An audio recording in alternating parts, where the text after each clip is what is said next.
Hello everybody, my name's Savannah and welcome back to my channel. So for today's video, I decided to do a kind of random video. It's where I just tell you facts about myself and little funny anecdotes. I've been meaning to tell you guys this stuff, but I could never really work it into any of my videos. So I guess I just had to make a video dedicated to everything that I want to talk about today. So I have a list of everything, and without further ado, let's get on with the video. So these things are just like stories and random stuff about me and like weird. Yeah, some of it is weird, and I see a stink bug in my lamp, and you guys know how much I hate stink bugs. I want to cry. It's so hot out today, and I had to open my window, and guess how the stink bugs got in? That's right, you guessed it, the window. But it's the only way for me to stay cool, so. So the first thing I want to tell you guys about me is gonna be really weird because this is not common. I don't like chocolate. Before you start yelling and screaming at me, there is an exception that I need to mention. I like dark chocolate, and the only brand I like is Ghirardelli. So I need 85% Ghirardelli dark chocolate, otherwise I'm not eating it. It is disgusting to me. I've never liked it, not really, and that is an exception, but I rarely eat it, so I'm just saying I don't like chocolate. Next, it is really, really, really easy to make me laugh. You make the weirdest face, or not even weird, it's like, and I'll like start laughing, and it's like really weird because I'm like, haha, that's funny, and I look around, nobody else is laughing because of it. So I like, and yeah, that's a little bit of an issue, especially when you're not supposed to be laughing. You know how somebody does something stupid in your class that is like really stupidly funny and you just can't stop laughing, but the teacher is like really angry? It makes it even funnier. I don't know, and it's really bad for me too. So this is an anecdote about me. Well, not about me, it's what happened to me. So I was shopping at Kohl's one day with my mom, and you know how they have like that radio playing on in the background or whatever. The Mockingjay song came on, like the whistles, like hoo hoo hoo hoo. I'm not whistling it, I can't do that. But that came on out of nowhere. And that happened to me years ago, I think. Or maybe like 2 years ago. I don't know. I just remember it, and it was so weird. It's like, Mom, did you hear that? She's like, yeah. So that was a little funny and bookish. So it goes with my channel perfectly. Now, recently, like maybe a few years back, I began having prophetic dreams. So basically, I'd have a dream, and like later in time, that dream would come true. So I have a few examples. There's only really been 3 dreams that have come true for me. These are the dreams that came true in my life. The first one I believe is the first one ever that came true for me that I remember. And that is actually not funny, it's sad, and yeah, I'm still laughing because it's easy to make me laugh. I really have a problem. It's when my dog died, and this is really awful. But it was so funny. My recollection of it, my dream. So I think I told you in my 27 Facts About Me video. If you haven't watched that, don't. It's awful. There are no cuts, no edits, and it's awful and terrible. But if you did watch that already, I am sorry, but I mentioned that my dog was recently killed by a car, and she was like flattened and stuff.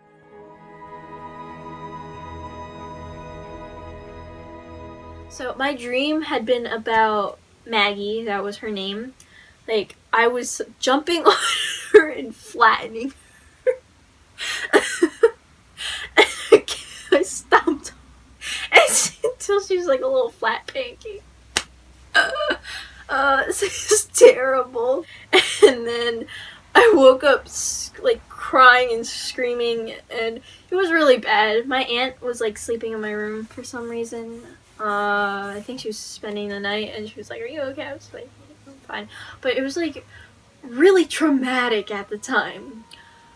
And then that's like the first time something actually came true. Now, what do I mean? Like the next dream I had was pretty recent.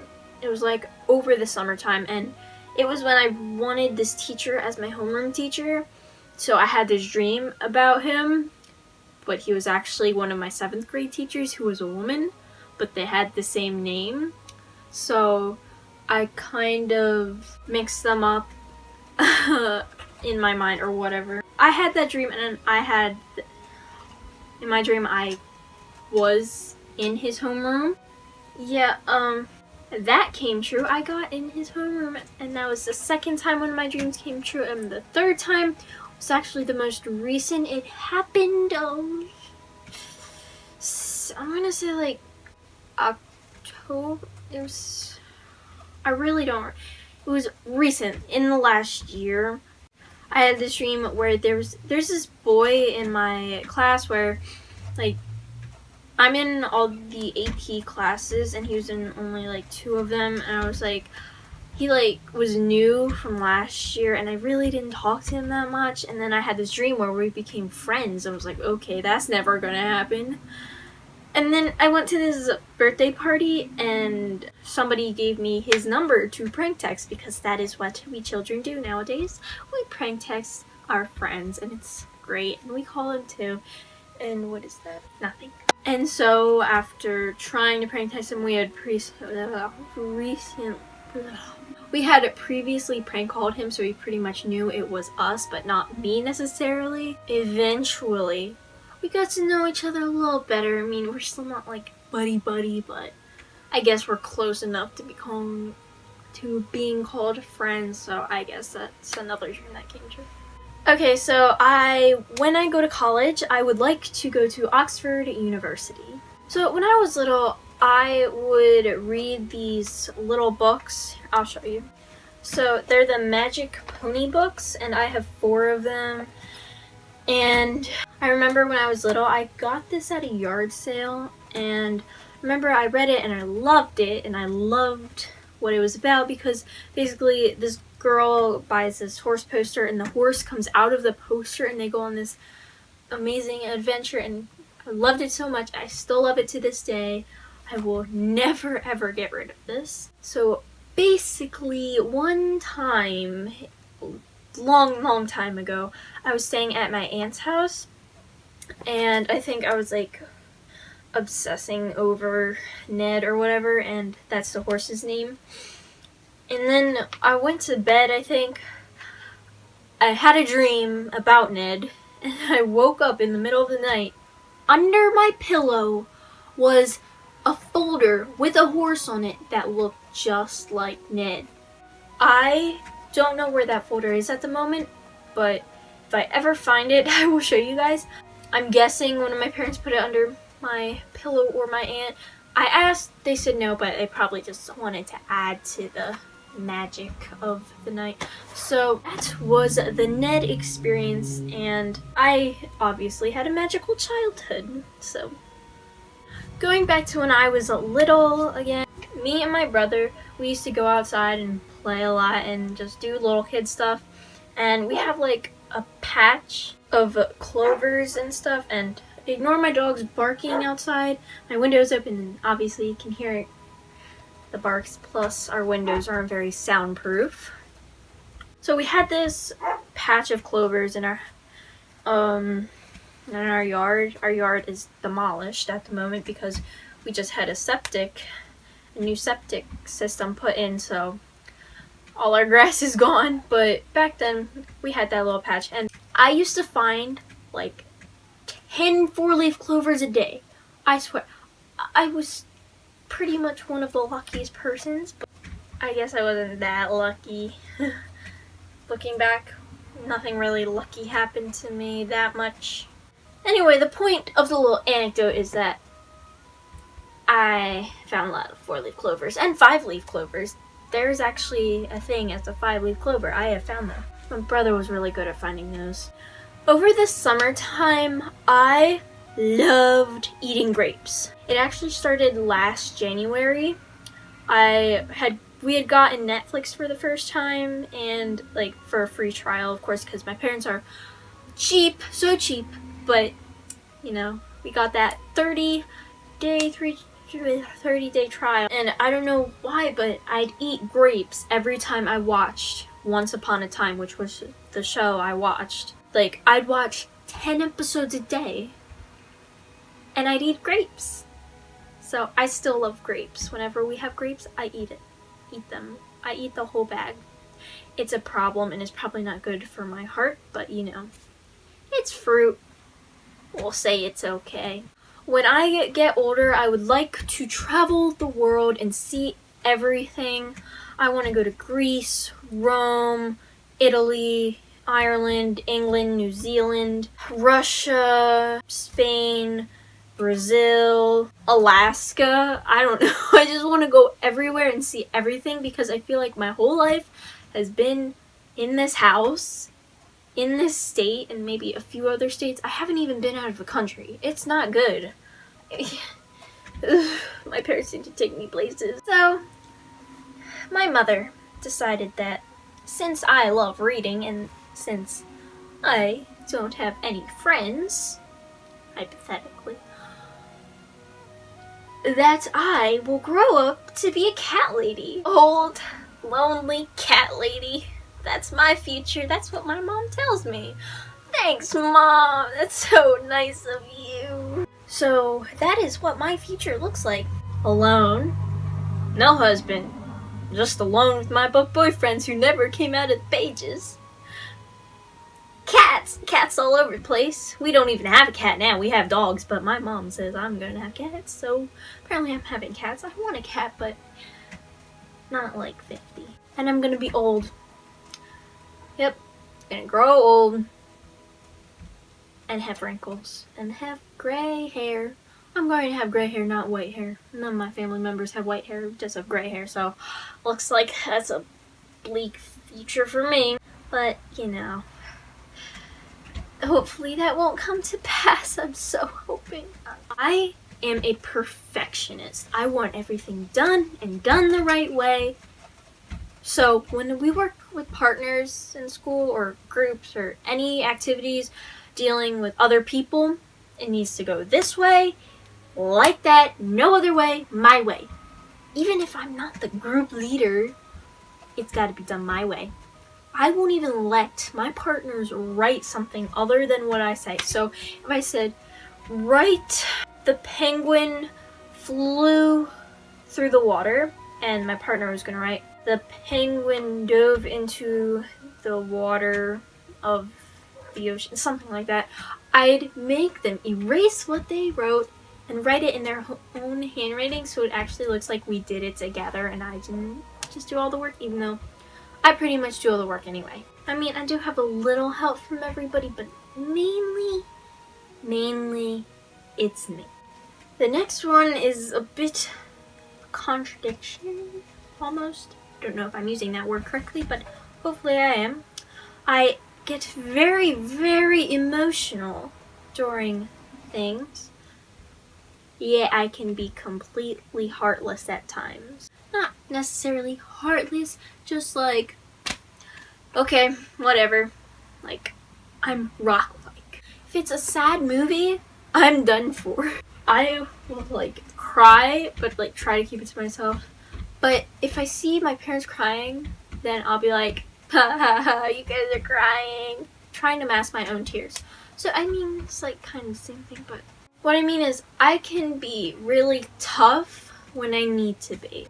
But eventually all those emotions just spill out some way or another. And the last thing I'm going to talk to you guys today about is how I am very protective. Ever since Maggie died, I've kind of felt this need to protect my family, my dogs, my friends. So this is a bit of a more serious topic than the whole video, so be prepared for some solemn expressions. I feel like I should dress up as something. I don't know. Do you think this works? I think it does. I don't know what this is supposed to be. I just have a scarf on my head. But let's get into this protectiveness about me. So like I said, ever since Maggie died, I felt this urge to protect everybody that I know and care about. So I pray for them every morning, every night. I pray about everybody pretty much. He recently got a new puppy.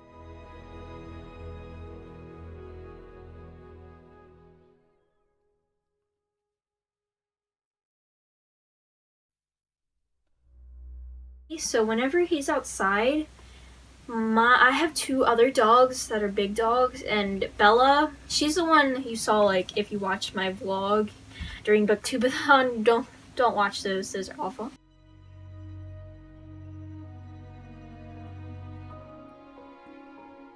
She had actually attacked Maggie twice before she actually got killed.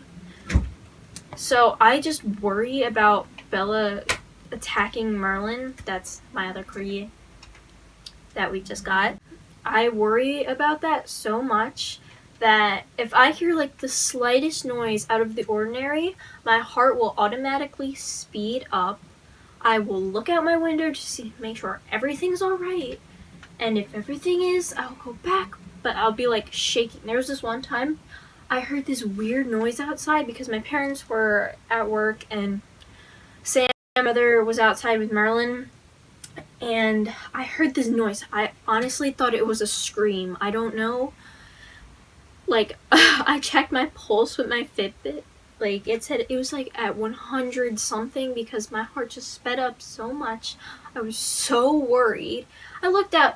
He was climbing on dirt. He left the dog out there to just do whatever it wanted. What kind of supervision is that? Anyway, point is, I worry about everybody. My friends at school, if like really somebody here, they better get ready to face me because I'll take them down. No, probably take me down first, but you know, better, my philosophy, not really, but like I think better me than somebody else. I can take care of myself. Nobody else can take care of themselves. I know that's really not true, but that's my mindset, and I can't really seem to change that. Okay, this is bothering me now. I think that I can fix all the problems, but I know I can't, and if something were to happen to Merlin, if I were up here, I wouldn't get downstairs in time to do anything about it. And even if I was out there and Bella suddenly attacked him, I couldn't do anything. When Bella first attacked Maggie, like for the first time, I was out there with her. I started yelling at her. I couldn't do anything. I was also like 10, 7, I don't know. I was young, so I started screaming. I couldn't do anything. I didn't know what to do.